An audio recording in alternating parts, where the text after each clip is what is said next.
Smolov, evo ga! Tako se otvara izvođenje kaznenih udaraca u mrežu Akinfeva, tako je Broz.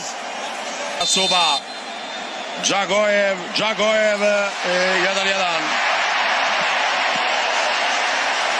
Koncentracija, Kovačić i čita to Akinfev.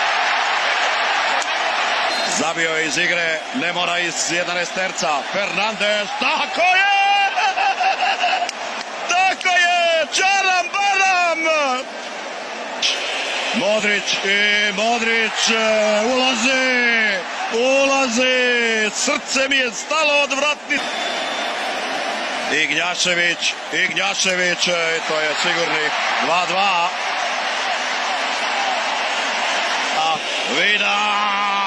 Vida, to Domagoj!